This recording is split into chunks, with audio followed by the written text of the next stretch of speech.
ഒരു ഉമ്മ തന്റെ മകന്റെ 3ാമത്തെ പിറന്നാളിന് ആ മകന് ഇഷ്ടപ്പെട്ട ഒരു സമ്മാനം കൊടുത്തു. അന്ന് ആ മകൻ ഉമ്മാനോട് തിരിച്ചു ചോദിച്ചു, ഉമ്മ, എന്റെ 10ാമത്തെ പിറന്നാളിന് ഉമ്മ എന്താ എനിക്ക് സമ്മാനം തരിക? ആ ചോദ്യത്തിന്റെ മുൻപിൽ ആദ്യം ഉമ്മ ഒന്ന് അമ്പരന്നെങ്കിലും ഉമ്മ തിരിച്ചു പറഞ്ഞു, മോനെ, അന്ന് എന്റെ മോൻ ഏറ്റവും പ്രിയപ്പെട്ടത് എന്താണോ അത് ഉമ്മ എനക്ക് തരും. തന്റെ 9ാമത്തെ വയസ്സിൽ ആ കുട്ടി പെട്ടെന്ന് ബോധം കെട്ടു വീഴുന്നു. പരിശോധനക്കൊടുവിൽ ഡോക്ടർമാർ വിധിയെഴുതി കരള് മാറ്റിവെക്കണം, അല്ലെങ്കിൽ ഈ കുഞ്ഞിന് മുന്നോട്ട് ജീവിക്കാൻ സാധിക്കുകയില്ല. കരളെല്ലാം മാറ്റിവെച്ച് ആശുപത്രി വാസത്തിന് ശേഷം വീട്ടിലേക്ക് തിരിച്ചു വരുന്ന മകന്റെ മനസ്സിൽ ഒരൊറ്റ ചിന്തയേയുള്ളൂ, എന്റെ 10ാമത്തെ പിറന്നാളിന് എന്റെ ഉമ്മ എനിക്ക് തരുമെന്ന് പറഞ്ഞ സമ്മാനം അതെന്താണെന്നറിയണം. വീട്ടിലേക്ക് കയറി വന്ന മകൻ ആ വീട് മൊത്തം തെരഞ്ഞു, ഉമ്മയെ കാണുന്നില്ല. അവസാനം സങ്കടപ്പെട്ട് തന്റെ വാപ്പാന്റെ അരികിലേക്ക് വന്നിരിക്കുമ്പോൾ കണ്ണുനീരുകൾ താടികൾക്കുള്ളിലൂടെ ഒലിച്ചു ചാടുന്ന പിതാവിന്റെ മുഖത്ത് നോക്കി ആ മകൻ ചോദിച്ചു, ഉപ്പാ, എന്റെ ഉമ്മ എവിടെ? ആ ഉമ്മ എനിക്ക് തരാമെന്ന് പറഞ്ഞ സമ്മാനം എവിടെ? പിതാവിന്റെ കൈകളിലുള്ള ഒരു എഴുത്ത് മകന്റെ കയ്യിലേക്ക് കൊടുത്തപ്പോ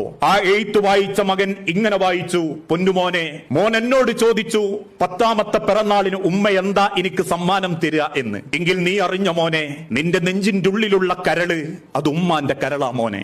ഇതാണ് മനുഷ്യരെ ഒരു ഉമ്മയുടെ ആയം, ഒരു ഉമ്മ എന്ന വാക്കിന്റെ പൊരുള്. അറിഞ്ഞിട്ടുണ്ടോ ജീവിതത്തിൽ എപ്പോഴെങ്കിലും? Download ShareChat.